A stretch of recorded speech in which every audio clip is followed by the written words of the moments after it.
Political theory can be best analyzed in terms of examining various types of thought, modes of philosophy. The first type set forth by Plato was the idealist school of thought, and we characterized that in the last discussion of Hobbes in terms of Plato's commitment to an ideal of virtue, of justice. Because Plato thought that human nature, above all, being rational, was capable of something higher and better and truer than the mere civil war, the awful civil war that he experienced himself during the Peloponnesian War in Athens in the 5th century BC.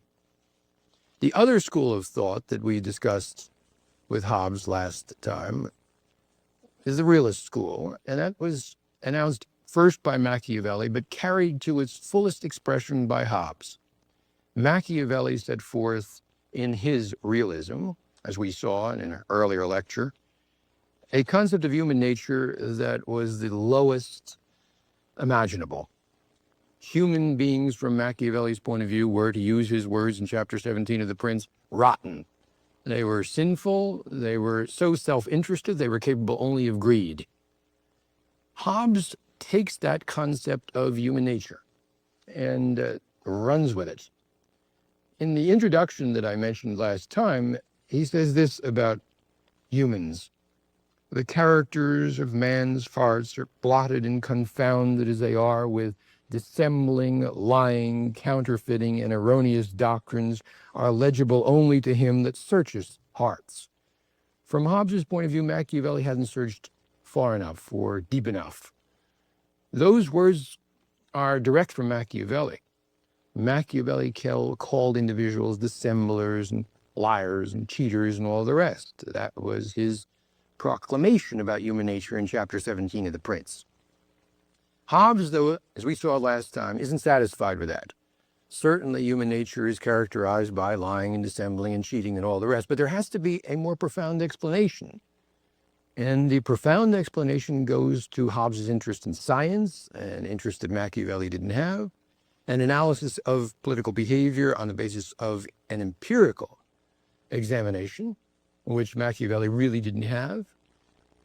An examination of human nature, though, that, as I argued last time, is infused with real sympathy, that is, with a way of thinking about individuals that's trying desperately to get them out of this mess.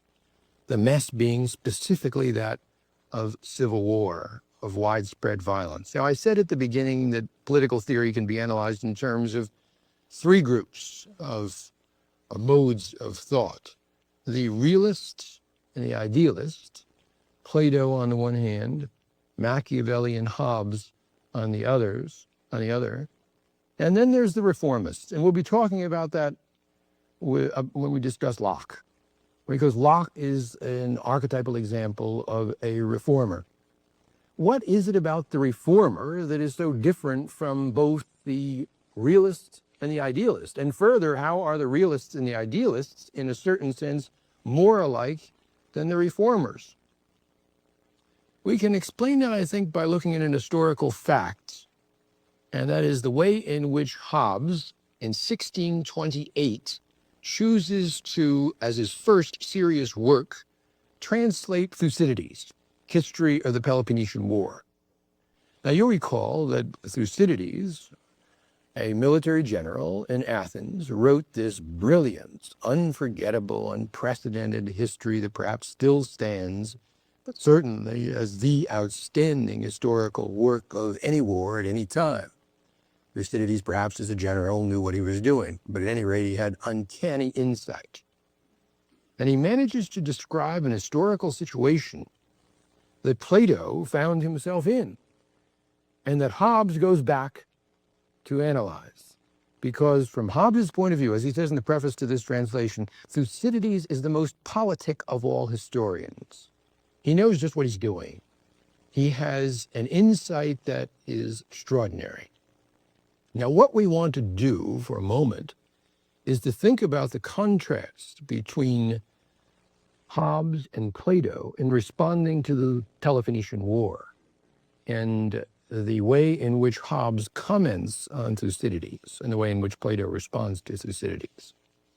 The Peloponnesian War, one of the great crises, but more than that, one of the most profound civil wars of our time, Hobbes chooses that as the text to analyze his own experience in his own civil war. Plato looks at the Peloponnesian War, grows up as a youth during the Peloponnesian War. Plato born in 428 BC, and the history of the Peloponnesian War written in 404 BC by Thucydides, reflecting back then on that period.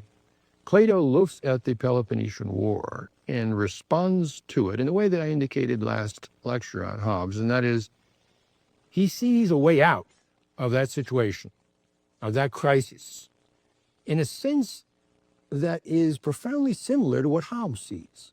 That is, Plato looks at the war, sees the Civil War as the worst possible situation, predicament, horrendous state of violence that individuals can get into because the Spartans are at the throats of the Athenians. This is a true war that's destroying Greek civilization. So indeed it did. Plato looks at that, sees the sense of crisis there, a crisis at a physical level, a crisis at a systemic level, but most of all, Plato says it's a crisis at a spiritual level. That is, people in the midst of this war are losing their sense of identity. They're losing their ability to be in touch with basic values, and we must reconstruct a whole new set of values in order to cope with the devastating loss of traditional values that the Civil War has brought on. What do we do, Plato says? We need two things. We need leadership of a first-rate kind, a rational leadership that will be able to show us way out. The leadership that has been produced by a system of education. And then we need a concentration of power at the top in our state that will be able to resolve the problem. If we can cope with the Civil War and the recurring mess that we're in any way, it will be as a result of leadership transformed into rational, effective leadership through a system of education and a powerful state. Hobbes, when he translates the Peloponnesian War, couldn't agree more with this prescription. That is, for all of his difference with Plato, he is wholly at one in terms of, first, we need strong leadership, and we need concentration of power in the hands of a few. In this case, even fewer than Plato foresaw. How are the reformers different from this? How will Locke differ from this when we analyze Locke? How will we try to describe the difference between the reformers, and Aristotle I would include among the reformers, by the way, and the liberals, of which Locke is one of the key progenitors? The reformers look at a situation, the same situation. That's the ironic part. They look at a civil war as Locke reflected back on the Civil War of his time and come up with an entirely different diagnosis and prescription.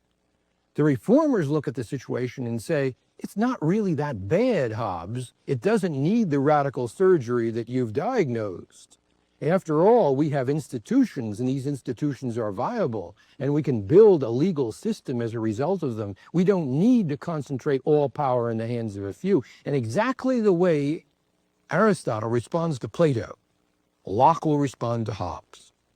That is precisely in the same manner. Aristotle says to Plato, coolest. There's no emergency here. There's no great crisis here. Rather, there is stuff we can work with.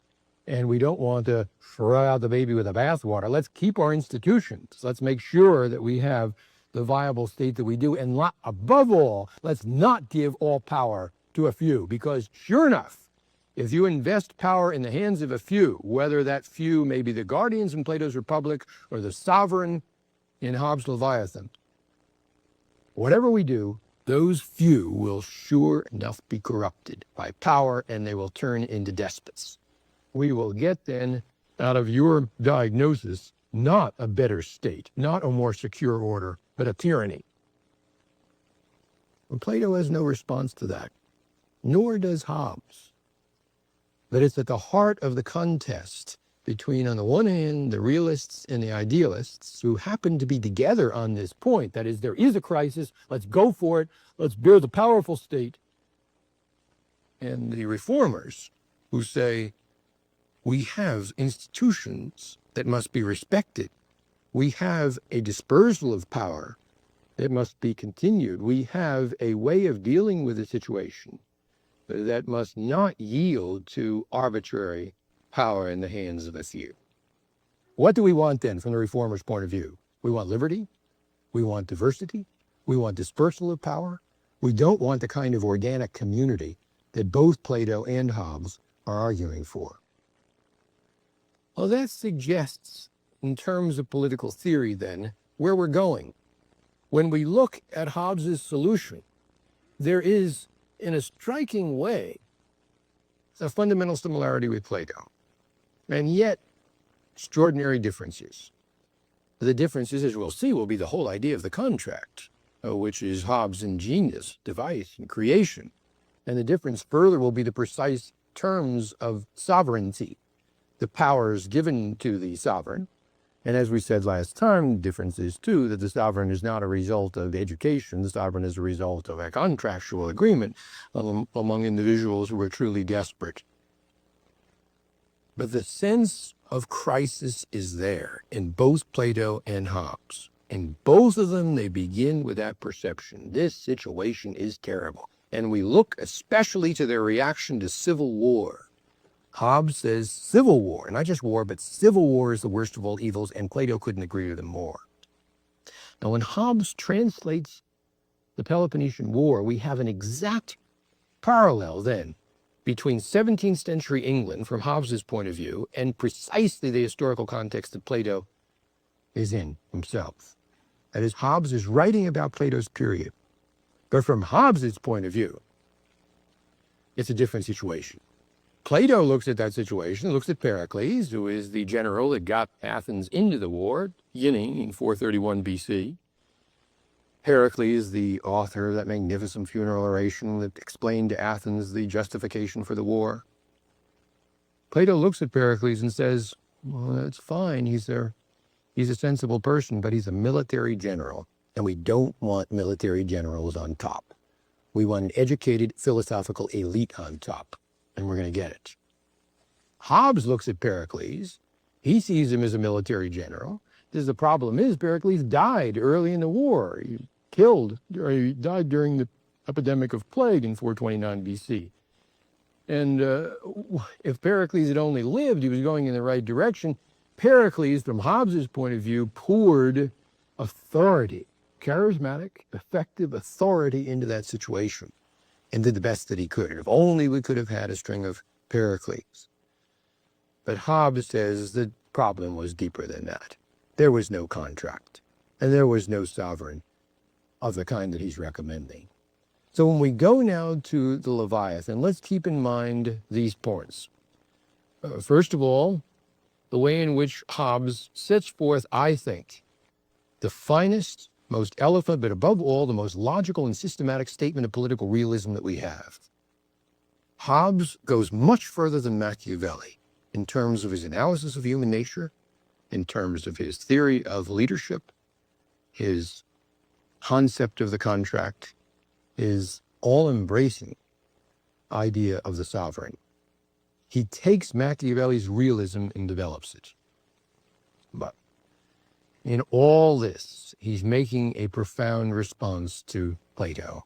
And what we want to see now, as we go to his solution, is how dramatically different his solution is from Plato's, how there's some similarity. But what we want to see above all is the dialogue between the two, because that's the real excitement of political theory. When individuals from opposite points of view, reflecting on an identical historical situation, Hobbes making the parallel between Athens and his own, carry on this kind of conversation, carry on a real debate over what course of life is best and whether or not one form of action will be better, more effective than another, whether justice matters, whether security is in fact our ultimate concern. what kind of leadership we should have. Enduring concerns of political philosophy, concerns that resonate today, even though we have no one, unfortunately, like Hobbes to articulate them. Concerns that deserve, because they are so profound, the systematic, the logical treatment that Hobbes gives them. Now, I said last time that Plato discarded or had no idea of the contract. That was not dealing with Plato's theory adequately. That is, Plato did set forth a theory of the contract, albeit thin, and he does reject it, but nevertheless it is there. In the Republic, he has his character Glaucon, who we met we met when we lectured on Plato, and Glaucon set forth in the context of that lecture, right, we call the myth of Gyges. Glaucon has a sophist approach to philosophy. Glaucon is the first in political philosophy, in the context of Plato's Republic, of course, to express the idea of a contract. And he does it in an interesting form, seems to me, that is early on in the Republic. Remember, the whole debate is over what is justice, whether justice is grounded in an eternal set of values, or whether justice is rather just, from the sophist point of view, a convention, an expression, a part of a few of what they happen to think right, and what they happen to think right today will be different tomorrow, and there's no, from the sophist point of view, immortal, enduring, eternal sense of justice. Well, Glaucon is presenting this point of view, the sophist point of view. And he says to Socrates, listen, Socrates, and I'll begin with my first points. I'll explain to you the nature and the origin of justice. Now, we needn't go into the whole explanation that Glaucon sets forth. We want to zero in specifically on his concept of the contract. He says, those who have not the power in my state of nature to seize the advantage and escape the harm decide that they would be better off if they made a contract, neither to do wrong nor to suffer it.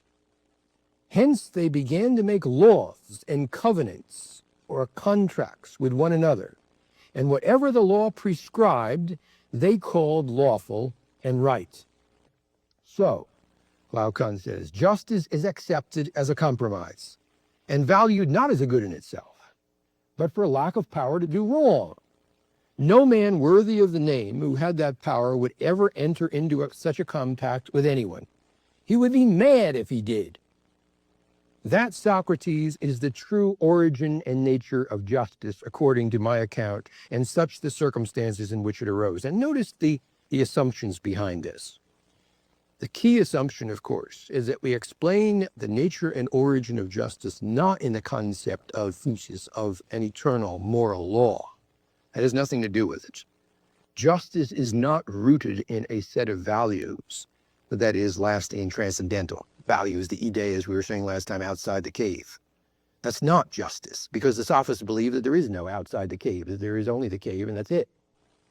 What is justice then?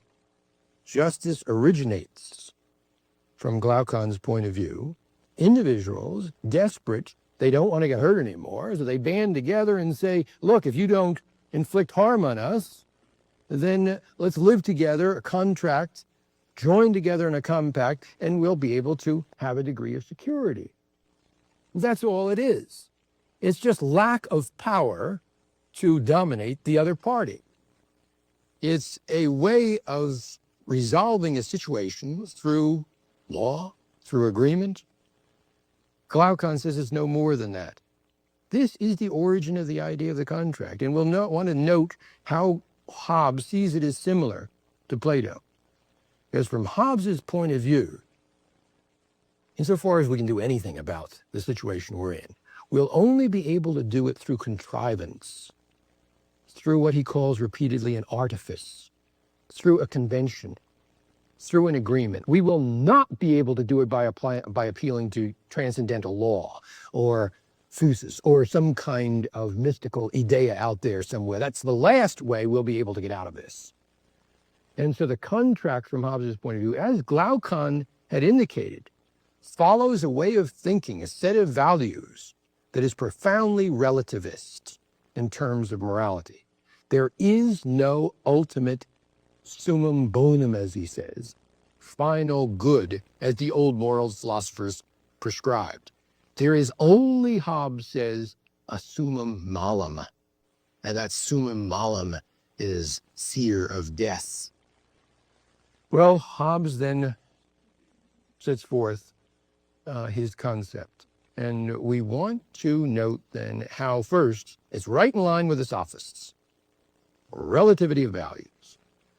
There is only one, remember, value system, and that is happiness comes from the satisfaction of more pleasure, unhappiness from pain, and we try to maximize the pleasure and minimize the pain as far as we can. But the human predicament is constantly conspiring against us because we're irrational, sensual creatures.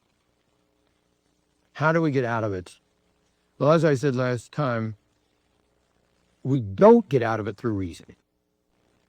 We're sensual people. We are passionate creatures. We're angry. We're frustrated. We're unaware of this vicious cycle we're in. We don't get out of this by sitting down and suddenly being transformed through an educational system into virtuous types and say, well, we'll resolve this all. Let's just come and let us reason together. No, it doesn't work that way.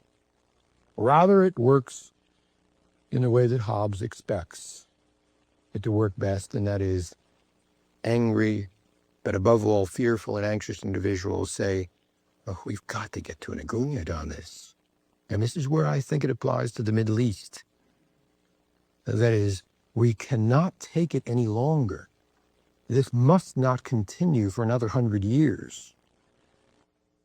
How do we do it? The contract is among those individuals, not the sovereign, but those individuals who are desperate for a resolution. Now, when Hobbes turns to the contract, the idea of the contract, he begins, this is the preparation for it, with his discourse, his magnificent discourse on the natural condition of mankind, as he calls it. And he begins that by saying, nature hath made men so equal in the faculties of the body and mind that the weakest has strength enough to kill the strongest, either by secret machination or by confederacy with others that are in the same danger with himself. That's the typical Hobbes. He goes right to the problem. There is such equality among us that we all are literally one another's potential murderer. There is no way we can cope with this situation. We're trying to cope, of course, accumulation, remember, more and more power. We're trying desperately to get more power than the other, but nature has imposed upon us, imposed upon civilization itself, a state in which no one can come up with a means of being absolutely invulnerable, protected absolutely from others. Well, the Strategic Defense Initiative was supposed to do that while it was on. That is, the maximum shield. We would be protected once and for all. But from Hobbes' point of view, that's unimaginable. There's always going to be another weapon coming up that will devastate the previous one. And so nobody is ultimately safe. Nature has built that in. So, hereby it is manifest then, that during the time men live without a common power, and we'll want to note how often he repeats this because he's preparing us now for his solution. During the time that men live without a common power to keep them in awe, they are in that condition which is called war. And such a war, as is of every man against every man. For war consisteth not in battle only, or the act of fighting, but in a whole tract of time, wherein the will to contend by battle is sufficiently known. And therefore the notion of time is to be considered in the nature of war as it is in the nature of weather. For as the nature of foul weather lieth not in a shower or two of rain, but in an inclination thereto of many days together, so the nature of war consisteth not in actual fighting always, but in the known disposition thereto. During all the time there is no assurance to the contrary. All other time is peace. Well, there isn't much peace. I think that was, by the way, the best definition of the Cold War that I've ever encountered. Hobbes had it right in the nose, and that is the way in which war can be defined not as one moment, one hot war only, but rather the anticipation of more and more war. And we're locked into a situation in which there seems to be a recurrent nature of war and no way out. Whatsoever, therefore, is consequent to a time of war where every man is enemy to every man, this is what I call the state of nature. And in this state of nature, what is worst of all is continual fear, fear of violent death. And the life of man in the state of nature is one of his most famous lines that I'm sure you've heard before. The life of man is solitary, poor, and nasty, brutish, and short. That reminds me of New York City. People can criticize me of putting down New York City often, and I feel I can do it because I'm a New Yorker. I've lived there for decades. I know what it's about. That kind, as I was saying in the context of the article before about the rapid increase of guns, rapid increase over the last 20 to 30 years in New York City, describes it, yes, solitary, poor, and nasty, brutish, and short. It applies to a lot of places, not only New York City. As I said, it applies to the Middle East and other areas that are in a constant state of violence and fear of violent death. Now, a number of scholars have pointed out, C.B. Macpherson among them in his introduction to Hobbes' Leviathan, is that Hobbes, when he speaks of the state of nature, is not speaking of a period in the past in which we envisage a summum malum back there in not a golden age, but a black age, a dark age. He's not speaking of that. Rather, the state of nature is with us all the time. The state of nature is the abyss. The state of nature is that part of our nature to which we may fall at any moment, and this repeatedly do fall in civil war, we repeatedly fall in Cold War, aggressive, violent, belligerent situation. That's the state of nature. And so we're constantly on the edge. And some of us are in the pit. But whether we're on the edge or in the pit, the problem is this. There is not a common power to keep us in awe. Now that, from Hobbes' point of view, is the diagnosis of the situation. And that forecasts the way out. But we want to know, we want to note here how throughout this part of the Leviathan, I'm reading now from chapter 13 and into chapter 14, how often he repeats the idea of a common power, leading up to precisely what he's going to prescribe, and that is that the way out is a very huge common power, that is the Leviathan. Repeatedly, before he sets forth his idea of either the contract or the sovereign, he's saying, where there is no common power, there is no law. Where no law, there can be no justice. The passions that incline men to peace are above all, he says, fear of death, desire of such things as are necessary to commodious living, and a hope by their industry to obtain them. So what's the argument? We want peace, as we were saying before. We're locked into a situation in which, because of our irrational, self-destructive behavior, we can't break out of it, but we do want peace. And as he says, the way out is around the corner. To affirm this idea that we want peace, Hobbes sets up as a natural law this. It's a precept, a natural law, a general rule of reason, he says, that every man ought to endeavor peace, as far as he has any hope of obtaining it, and when he cannot obtain it, that he may seek and use all helps and advantages of war, the first branch of which rule containeth the first and fundamental law of human nature, which is, seek peace and follow it. But the second law is the sum of the right of nature, which is by all means we can, when we are in a state of war, defend ourselves. Hobbes is no pacifist, nothing remotely like it. He believes in self-defense, but the question is how to defend oneself effectively. How then do we ensure peace and defense? That is the question. And we go to chapter 17, the chapter that contains his advocacy of both the contract and the sovereign. Now, this is in part 2 of the Leviathan, as some of you know from having read the book. And in part 2, remember, he's setting forth his solution. We can't have the problem diagnosed in more extreme terms than this. Nobody has beat the nasty, poor, solitary Buddhist in short. There's no political philosopher that has described it in such extreme terms. Remember, this is not something that happened long ago. This is something that's with us now and about to convulse us. So the situation is so desperate that we must come up with the radical surgery. Here it is.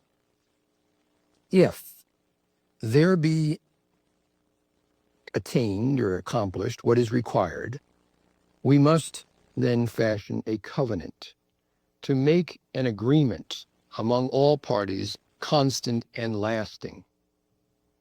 This covenant must come with a common power to keep people in awe and to direct their actions to the common benefit. Now, 3 points about that quickly, which you noted. One is the way out. First, a contract or a covenant. 2 words are synonymous. Second, the idea of a common power. But notice the common power does not alleviate, or it alleviates perhaps, but it doesn't eliminate fear. The common power, acknowledging the nature of human nature, that we're fearful and we're going to be fearful in the present, and we're fearful in the present, we're going to be fearful in the future. The common power continues to keep us in awe. It uses the fear in a constructive way, but it doesn't eliminate the fear. Precisely the difference between the realist and the idealist.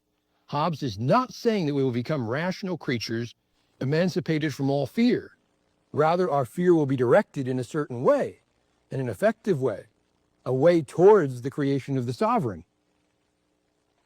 And we direct our actions, notice, to the common benefit. That is, common awe, yes, common power to keep them in awe, but the common benefit comes out of this. And now, the only way to erect such a common power as may be able to defend them from the invasion of foreigners. Hobbes very clear now about what he wants. Civil war, yes, but also defending us from the Spanish Armada and the injuries of one another in civil war, and thereby to secure them in such sort as that by their own industry and by the fruits of the earth they may nourish themselves and live contentedly. The only way, Hobbes says, to do this is to confer all their power and strength upon one man or upon one assembly of men, that may reduce all their wills by plurality of voices unto one will. Got it? We must take all of our rights, scoop them all together, all of our powers, get them in one, and give it. Give those powers, give those rights to someone who will represent us for one cause and one cause only: increase the peace.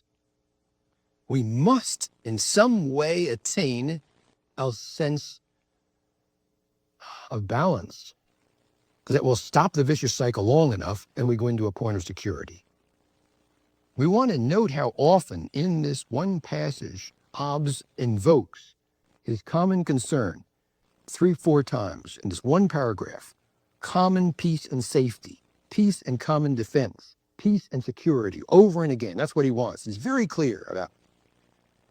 And it's noteworthy when we go through the Republic that we have in Plato very little reference to the aim of keeping the peace or a common defense or security. Everywhere Plato uses the word arete, that is virtue. That's what we want. And nowhere does Hobbes ever say the virtue. He's got enough virtue. Or Oliver Cromwell has his virtue, and King Charles had his virtue. Everybody's got their conscience on their sleeves, and they're crying out, "This is my virtue." And that just means more bloodshed. Forget that. We just want agreement on one thing: common peace and security. So we want then to confer all our power and strength on one man or an assembly of men. which is as much to say, to appoint one man or assembly of men to bear their person, and every one to own and acknowledge himself to be author of whatsoever he that so beareth their person shall act or cause to be acted in those things which concern the common peace and safety, and therein to submit their wills, every one of his will and their judgments to his judgment.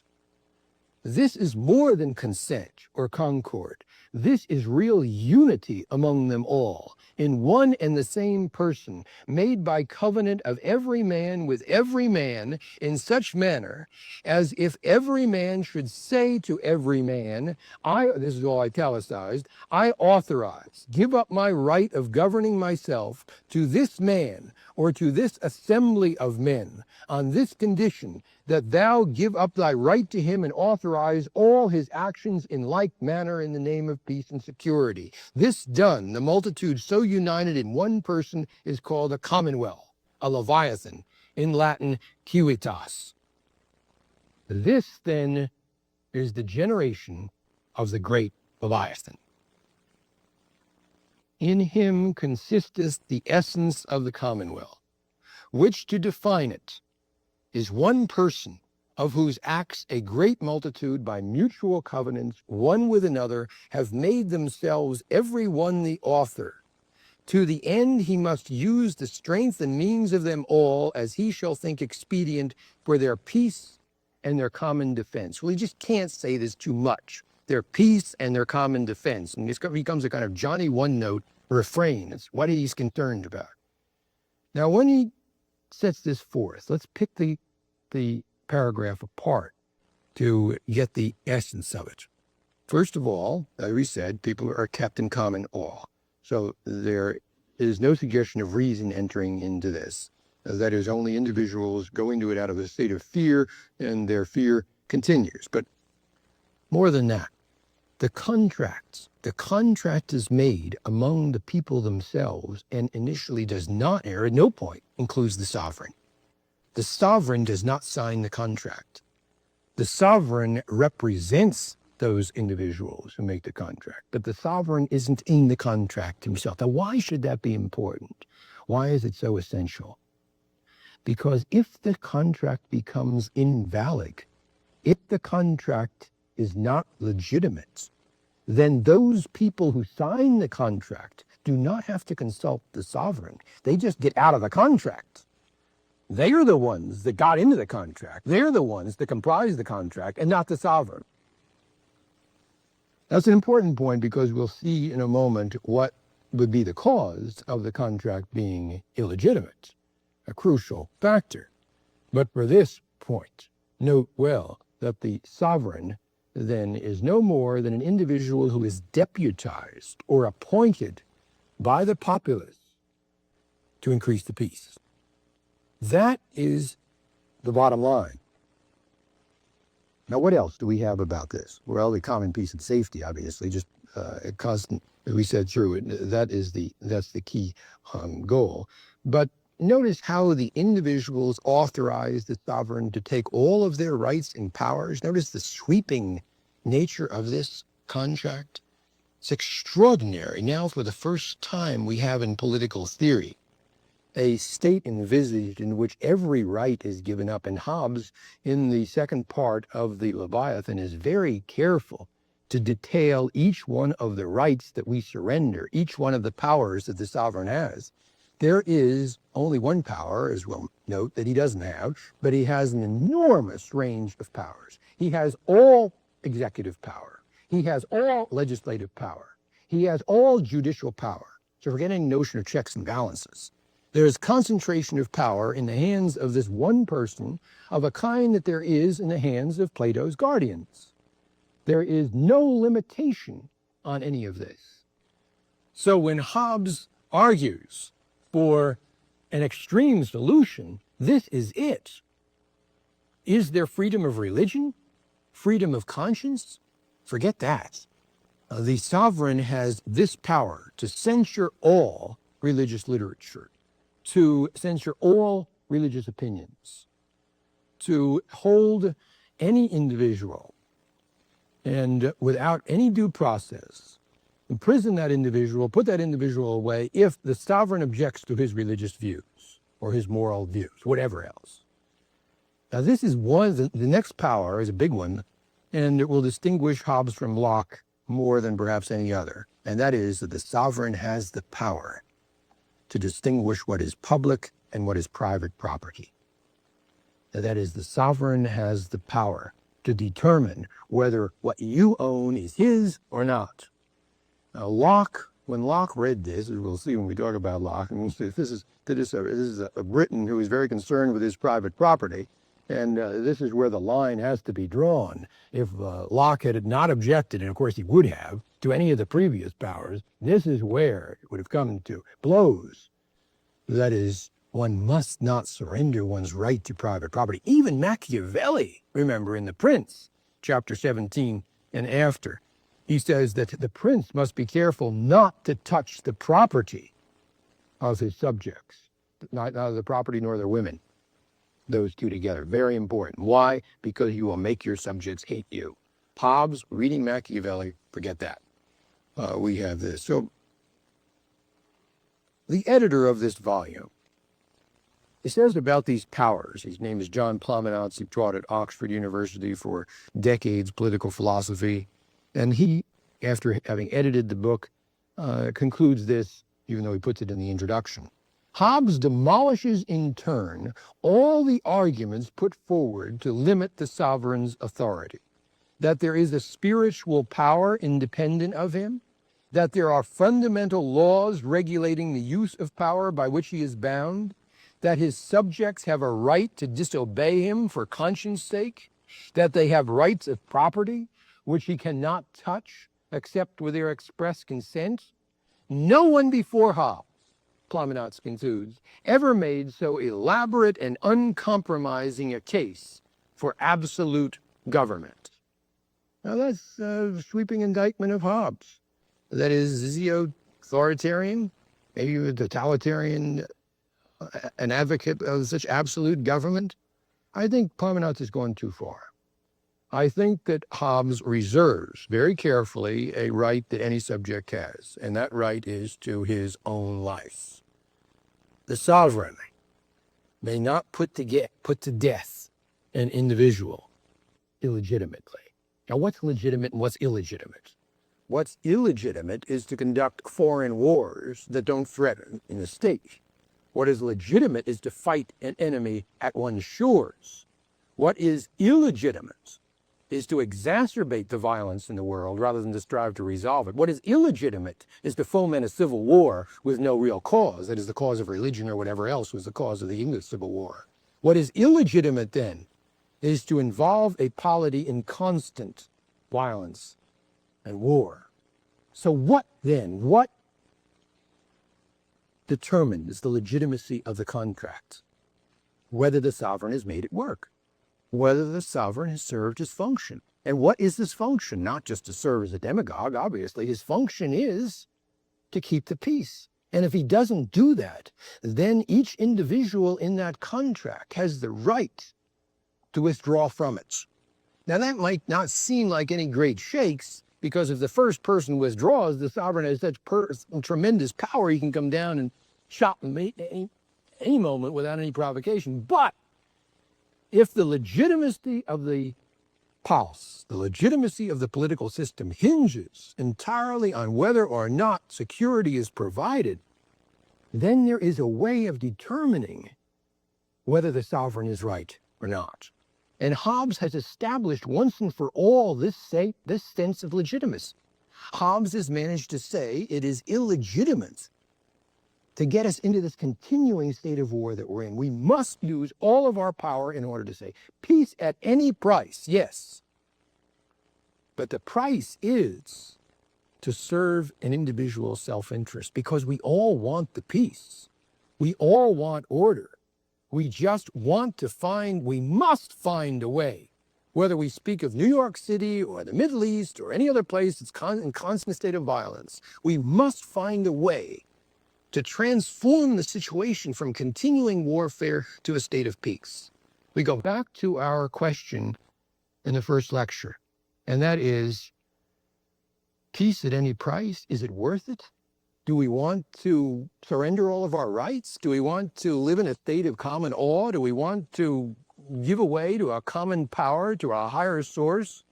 Do we want to surrender, as in the case of Israel or the other Middle Eastern countries? We want to surrender all our national sovereignty in order to give to the United Nations, say, complete power, so that the United Nations will, as it was not able to yesterday, for example, resolve the situation by imposing a degree of peace on it? Do we want to do that? Do we want to sell it? Do we want to have some kind of authority in New York City that would make either the present mayor or the previous one look like extreme liberals? And do we want that kind of situation, that kind of solution? Hobbes says, let's be honest with one another.